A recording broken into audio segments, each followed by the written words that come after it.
Hello दोस्तों, मैं आपका अपना PS माथुर आपको लेकर आया हूँ बायोलॉजी क्लासेस की तरफ, जो कि 12th क्लास हिंदी मीडियम से स्टार्ट करते हैं। यूट्यूब चैनल पर भी आपको उपलब्ध रहेगी ये सारी क्लासें। तो हम स्टार्ट करते हैं बायोलॉजी क्लासेस में। सबसे पहले फर्स्ट वाली यूनिट, जिस यूनिट का नाम जो है वो है रिप्रजनन, रिप्रोडक्शन जिसे हम कहते हैं, ठीक है। जिसके सेकेंड चैप्टर हम स्टार्ट करते हैं। सेकेंड चैप्टर जिसका नाम है पुष्पीय पादपों में लैंगिक जनन, अर्थात हम बात करें तो sexual reproduction in flowering plants. अच्छा, sexual reproduction in flowering plants यानी पुष्पीय पादपों में लैंगिक जनन। कोई भी जनन जो होता है उस जनन की हम बात करें तो सबसे पहले ये जो चैप्टर आपका बोल रहा है वो बोल रहा है क्या कि पुष्पीय पादपों में लैंगिक जनन। तो चले पुष्पीय पादपों में लैंगिक जनन की तरफ। तो इसको समझने से पहले सबसे पहले हमें एक पुष्प की संरचना का अध्ययन करना होता है, क्योंकि पुष्पीय पादपों में लैंगिक जनन को समझने के लिए सबसे पहले हमें एक पुष्प का डायग्राम और उसकी लेबलिंग और उसके आधार पर हम सारे भागों को एक एक कर सही तरीके से अच्छे तरीके से उनका अध्ययन करते हैं, समझते हैं। चलिए देखते हैं एक डायग्राम के माध्यम से। कौन सा? एक पुष्पीय पादपों में लैंगिक जनन। सबसे पहले हमें एक पुष्प की संरचना का अध्ययन करना होगा इस चैप्टर को अच्छे तरीके से समझने के लिए। चलिए देखिए, एक ड्राइंग करते हैं, हम एक डायग्राम बनाते हैं पुष्प की संरचना का, क्योंकि पुष्प की संरचना के माध्यम से ही इस चैप्टर को हम अच्छे तरीके से सही तरीके से समझ पाएंगे। चलिए देखिए, ये जो मैं ड्राइंग कर रहा हूँ एक पुष्प की संरचना बना रहा हूँ। इस पुष्प के माध्यम से हम पूरा का पूरा ये चैप्टर अच्छे तरीके से समझ सकते हैं। इस चैप्टर को समझने के लिए सबसे पहले हमें इसी पुष्प की संरचना का अध्ययन, एक एक भागों का अध्ययन सही तरीके से करना होगा। चलिए देखते हैं दोस्तों, एक अच्छे से पुष्प की, एक प्रारूपिक पुष्प की संरचना का डायग्राम बनाना होता है और उस डायग्राम के जितने भी नाम होते हैं उसका हम अध्ययन करेंगे एक एक से। तो देखें, सबसे पहले एक पुष्प जो कि एक प्रारूपिक पुष्प होता है, जो कि एक तरह से कहें तो द्विलिंगीय पुष्प होता है। उस पुष्प का डायग्राम हमें बनाना होता है और उस पुष्प के माध्यम से पूरा का पूरा ये चैप्टर कैसे समझेंगे। लेकिन उससे पहले एक पुष्प की संरचना, लेबलिंग देखिए दोस्तों। सबसे पहले ये पुष्प वृंत होता है, इसके ऊपर चौड़ा हुआ भाग होता है, उसे पुष्पाशन कहते हैं, उसे पुष्पाशन कहते हैं। ये सबसे पहले जो पुष्प का भाग होगा उसे कहते हैं दोस्तों क्या? बाह्यदल पुंज कहते हैं। दूसरा जो भाग होता है उसे दलपुंज कहते हैं। तीसरा जो भाग होता है उसके 3 भाग होते हैं। सबसे ऊपर वाला भाग होता है उसे परागकोश कहते हैं। परागकोश के नीचे जो पुष्पाशन पर जाकर लगता है वो वाला भाग जो होता है वो पुतंतु कहलाता है। और इन दोनों को जोड़ने वाला जो भाग होता है उसे योजी कहते हैं, योजी कहते हैं। इन तीनों को मिलाकर एक इकाई बनती है, एक यूनिट बनती है। इस इकाई को कहा जाता है पुमंग। क्या कहा जाता है? पुमंग, या इसे अपन पुंकेसर भी कह सकते हैं। ये जो है ना पेड़ का नर वाला भाग होता है, पुष्प का कौन सा भाग होता है? नर वाला भाग होता है। इसके अलावा देखिए अंदर की तरफ चलते हैं पुष्प के, ये जो ऊपर वाला उभरा हुआ भाग होता है इसे कहते हैं बच्चों क्या? वर्तिकाग्र। वर्तिकाग्र के बाद हम बात करते हैं तो ये जो लंबा सा भाग दिख रहा है इसे कहते हैं वर्तिका। सबसे नीचे वाला जो भाग होता है इसे हम कहते हैं क्या? अंडाशय। ये तीनों भाग जो होते हैं इस वाले भाग से जो मिलकर एक इकाई बनती है, इस इकाई को कहा जाता है बेटा क्या? मादा जननांग, जो कि पुष्प का मादा जननांग की तरह भाग काम करता है, जिसे जायंग, या इसे हम एक इकाई को इसके को हम कह सकते हैं स्त्री केसर, या इसे अंडप भी कहा जाता है। क्या कहा जाता है? अंडप कहा जाता है। इस प्रकार से हमने देखा कि पुष्प की संरचना में इतनी जो लेबलिंग होती है, इतने जो नाम होते हैं वो हमें अच्छे तरीके से याद रखने पड़ेंगे। अब 1 बाय 1 एक एक करके हम इन सारे नामों को डिटेल से और अच्छे तरीके से समझते हैं। समझिए, सबसे पहले हम समझते हैं पुष्प वृंत को। तो देखिए दोस्तों, यहाँ पर एक जो पुष्प होता है वो सबसे पहले एक पेड़ पर लगा होता है इस तरीके से। तो ये जो होता है इसे हम तना कहते हैं, स्टेम होता है। इसके ऊपर जो इस तरीके से लगा होता है उसे कहते हैं पुष्प। क्या कहते हैं? पुष्प। और यहाँ पर देखें ये जो है ना ये से डंठल कहते हैं। तो देखिए पुष्प एक डंठल के द्वारा तने से जुड़ा रहता है जिससे पुष्प वृंत कहते हैं। देखिए दोबारा से समझिए, पुष्प एक डंठल के द्वारा तने से जुड़ा रहता है जिसे पुष्पवृंत कहते हैं। अर्थात वह भाग जिसे हम पुष्प को पकड़ते हैं, जो एक डंठल नुमा होता है, डंडी नुमा होता है, उस वाले भाग को हम क्या कहते हैं दोस्तों? पुष्पवृंत कहते हैं। यही पुष्पवृंत आगे जाकर अपने भाग को थोड़ा सा चौड़ा कर देता है। यही जो वृंत होता है आगे जाकर अपने पुष्प को थोड़ा चौड़ा कर देता है। इसी वाले भाग को कहा जाता है दोस्तों क्या? पुष्पासन कहा जाता है। क्या कहा जाता है? पुष्पासन कहा जाता है। अच्छा, ये जो पुष्प के भाग थे ये केवल पुष्प को तने से जोड़ने में सहायता करते हैं।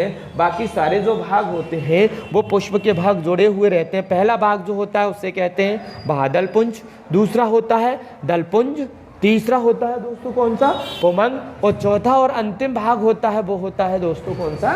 जायन। चलिएगा एक एक करके हम इन सारे भागों को समझने की कोशिश करते हैं। देखिए सबसे पहले हम लेते हैं किसको दोस्तों? बादल पुंज को। इसे इंग्लिश में जो है ना कैलेक्स कहा जाता है दोस्तों। समझिएगा, जब हम एक पुष्प को देखते हैं तो जो पुष्प होता है, पुष्प का जो हरा वाला भाग होता है, ये पुष्प का बाहर से प्रथम चक्र होता है जो कि कैसा होता है? हरे रंग का होता है। कैसा होता है दोस्तों? हरे रंग का होता है। हरे रंग का होने के कारण ये क्या करता है? प्रकाश संश्लेषण की क्रिया करने का कार्य करता है। क्या करता है? प्रकाश संश्लेषण करने की जो क्रिया होती है उसे करने का कार्य करता है। साथ ही साथ हम बात करें जब पुष्प कली अवस्था में होता है, जब पुष्प कली अवस्था में होता है, जब पुष्प कली अवस्था में होता है तो ये पुष्प की सुरक्षा या रक्षा करने का भी कार्य करता है। इसकी जो एक इकाई होती है, एक अकेली जो इकाई होती है यहाँ से यहाँ तक की, इस एक इकाई को क्या कहा जाता है? बादल कहा जाता है। लेकिन जब बहुत सारी इस तरह की इकाइयाँ मिलती हैं तो उन सारी इकाइयों को बादल पुंज कहा जाता है। ये था दोस्तों पुष्प का पहला भाग जो मैंने बताया आपको। ये प्रथम चक्र होता है जो हरे रंग का होता है। हरे रंग का होने के कारण ये प्रकाश संश्लेषण की क्रिया में भाग भी लेता है और पुष्प की कली अवस्था में रक्षा करने का भी कार्य करता है। साथ ही साथ अपन बात करते हैं दोस्तों किसकी? सेकंड वाले भाग की। देखिए इसके बाद एक और भाग आ जाता है जिसे हम दलपुंज कहते हैं। दलपुंज जो होता है उससे इंग्लिश में कोरोला कहते हैं। यह पुष्प का बाहर से दूसरा चक्र होता है। यह पुष्प का बाहर से दूसरा चक्र होता है। यह पुष्प का बाहर से कौन सा चक्र होता है? दूसरा चक्र होता है जो कि एक तरह से हम बात करें रंगीन होता है। कैसा होता है? कलरफुल होता है दोस्तों, रंगीन होता है। रंगीन होने के कारण यह क्या करता है? जो कीट होते हैं कीटों को आकर्षित करने का कार्य करता है।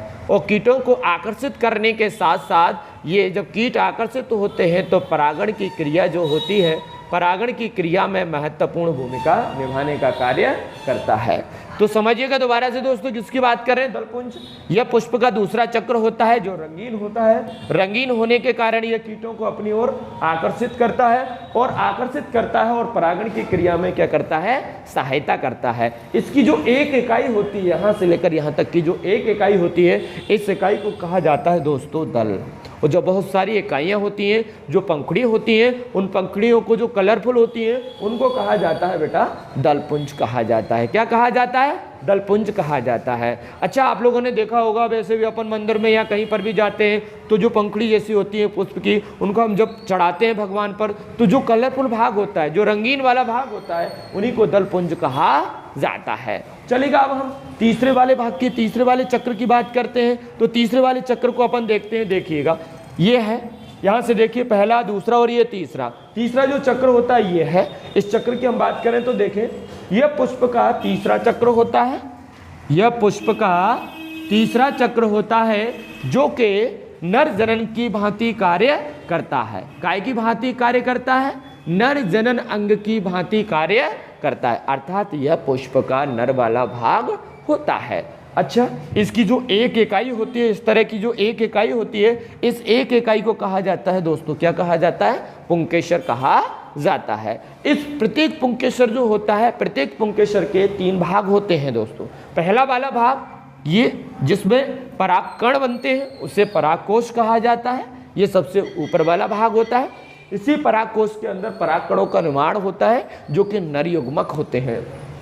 दूसरा वाला भाग जो एक लंबा होता है, तंतु के समान होता है, इस तंतु वाले भाग को जो जाके पुष्पासन से जुड़ता है इसे पुतंतु कहते हैं। पुतंतु और परागकोश दोनों को जोड़ने वाला एक और भाग होता है, इन दोनों के मध्य में होता है, इस वाले भाग को योजी कहा जाता है। इस प्रकार से देखते हैं दोस्तों, ये पुष्प का तीसरा भाग होता है जिसे पुमंग कहते हैं। इसकी जो एक इकाई होती है उसे पुंकेसर कहते हैं। और प्रत्येक पुंकेसर के कितने भाग होते हैं दोस्तों? 3 भाग होते हैं। पहला जो होता है ऊपर वाला जिसे परागकोश कहते हैं, ये जो परागकोश होता है, इसी परागकोश के अंदर जो परागकण होते हैं उन परागकणों का निर्माण होता है जो कि एक तरह से नरयुग्मक होते हैं। दूसरा हम बात कर रहे थे अभी, ये देखिए ये लौंग जैसा भाग जा रहा है जो सीधे कहाँ जुड़ रहा है? पुष्पासन पर जुड़ रहा है। इस वाले भाग को जो कहा जाता है वो पुतंतु कहा जाता है। और देखिए परागकोश और पुतंतु दोनों को बीच में जोड़ने वाला जो भाग होता है जिसे योजी कहा जाता है। तो इस प्रकार से हम देखते हैं कि उपमंग जो होता है, जो पुष्प का तीसरा चक्र है, जो कि नर जनन अंग की भांति कार्य करता है, इसकी एक इकाई को पुंकेसर कहते हैं। और प्रत्येक पुंकेसर के 3 भाग होते हैं। पहला भाग होता है ऊपर वाला परागकोश, दूसरा होता है कौन सा? पुतंतु, और तीसरा होता है योजी। चलते हैं दोस्तों अंतिम और फोर्थ जो पार्ट होता है उसकी तरफ। तो देखिए यहाँ पर अपन बात कर लेते हैं। ये देखिए जायंग, यह पुष्प का जो होता है यहाँ से यहाँ तक का जो भाग होता है, यह पुष्प का चौथा और अंतिम भाग होता है। यह पुष्प का चौथा व अंतिम चक्र होता है। कौन सा होता है? अंतिम चक्र या भाग होता है, जो कि काय की भांति कार्य करता है दोस्तों? मादा जनन अंग की भांति कार्य करता है। काय की भांति कार्य करता है? मादा जनन अंग की भांति कार्य करता है।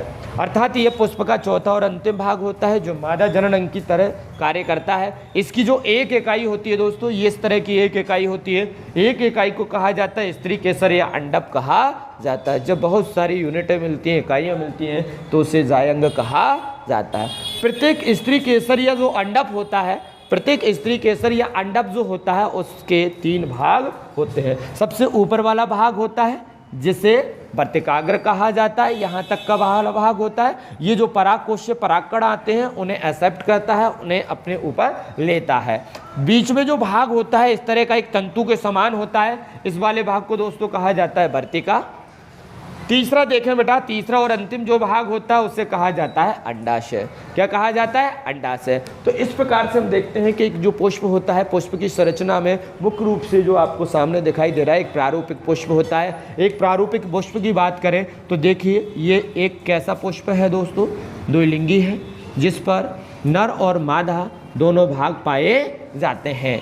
तो इस प्रकार से हमने देखा एक द्विलिंगी पुष्प जो होता है उसमें कौन कौन से भाग होते हैं, जिसे हम एक तरह से क्या कह सकते हैं?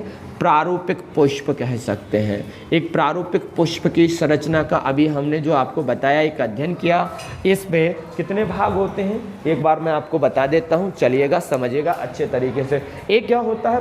पेड़ होता है, पौधा होता है, उस पेड़ के ऊपर तना होता है, तने के ऊपर डंठल से जो पुष्प लगा रहता है, पुष्प एक डंठल के द्वारा तने से जुड़ा रहता है जिसे पुष्पवृंत कह देते हैं। अर्थात जिससे हम पुष्प जो डंठल होता है उससे पकड़ते हैं उसे पुष्पवृंत कहते हैं। यही पुष्पवृंत आगे जाकर थोड़ा चौड़ा हो जाता है, इस भाग को पुष्पासन कहते हैं। इसी पुष्पासन पर पुष्प के सारे अंग जो होते हैं वो व्यवस्थित रहते हैं। पहला जो भाग होता है वो होता है बाह्यदल पुंज, दूसरा जो भाग होता है वो होता है दल पुंज, तीसरा जो भाग होता है वो होता है पुमंग, और चौथा और अंतिम वाला भाग होता है वो होता है जायंग। पहला वाला भाग जो होता है, चक्र जो होता है, वो हरे रंग का होता है। हरे रंग का होने के कारण ये प्रकाश संश्लेषण की क्रिया करता है, और साथ ही साथ कली अवस्था में जब पुष्प छोटा होता है, कली अवस्था में होता है, तो पुष्प की रक्षा करने का भी कार्य करता है। इसकी जो एक इकाई होती है उसे दोस्तों बाह्यदल कहा जाता है। बहुत सारी इकाइयाँ जब मिलती हैं तो उसे बाह्यदल पुंज कहा जाता है। इसी प्रकार से हम बात करें, इसके बाद जो दूसरा चक्र आता है वो होता है दल पुंज। यह पुष्प का दूसरा चक्र होता है। यह पुष्प का दूसरा चक्र होता है जो कि रंगीन होता है, कलरफुल होता है, और रंगीन होने के कारण यह कीटों को अपनी ओर आकर्षित करता है और परागण की क्रिया में सहायता करता है। इसकी जो एक इकाई होती है उसे दोस्तों दल कहा जाता है। एक पंखुड़ी जैसी होती है उसे दल कहा जाता है, और बहुत सारी जब मिलती हैं तो उसे दलपुंज कहा जाता है। इसी प्रकार से हम देखते हैं 1 2 3 तीसरे वाले चक्र की तरफ चलते हैं तो उसे अपन पुमंग कहते हैं। यह पुष्प का तीसरा चक्र होता है जो नर जनन अंग की भांति कार्य करता है। इसकी जो एक इकाई होती है उसे पुंकेसर कहा जाता है। जब बहुत सारे पुंकेसर मिलते हैं तो उसे पुमंग कहा जाता है। एक पुंकेसर जो होता है, तो प्रत्येक पुंकेसर के जो होते हैं 3 भाग होते हैं दोस्तों। पहला जो ऊपर की तरफ भाग होता है उसे कहा जाता है, क्या कहा जाता है? परागकोश कहा जाता है, जिसमें परागकण बनते हैं। परागकण जो होते हैं मादा वो नर युग्मक होते हैं दोस्तों। इसके बाद चलते हैं, लंबा सा भाग होता है जो पुष्पासन पर जुड़ा हुआ रहता है, जिसे पुतंतु कहते हैं। और पुतंतु और परागकोश को जोड़ने वाला बीच में एक और भाग पाया जाता है, जिसे योजी कहते हैं। अब चलते हैं दोस्तों, देखिए लास्ट वाला भाग, अंतिम वाला भाग जो होता है, ये वाला भाग होता है, जिसे अपन क्या कहते हैं, जायन कहते हैं। यह पुष्प का चौथा और अंतिम चक्र होता है, जो कि मादा जनन अंग की भांति कार्य करता है। इसकी जो एक इकाई होती है, एक इकाई को कहा जाता है दोस्तों क्या, स्त्री केसर या अंडप कहा जाता है। और प्रत्येक स्त्री केसर या अंडप जो होता है, प्रत्येक स्त्री केसर या अंडप के 3 भाग होते हैं। जो सबसे ऊपर वाला भाग होता है उसे वर्तिकाग्र कहा जाता है, और जो बीच में तंतु के समान पतला वाला भाग होता है उसे वर्तिका कहा जाता है। और उसके बाद नीचे देखिए दोस्तों, ये देखिए ये चौड़ा हुआ भाग होता है जो पुष्पासन पर पाया जाता है, जिसे अंडाशय कहते हैं। अंडाशय ही निषेचन के बाद जो होता है वो फल का निर्माण करता है। अंडाशय जो होता है वो काय का निर्माण करता है, निषेचन के बाद फल का निर्माण करता है।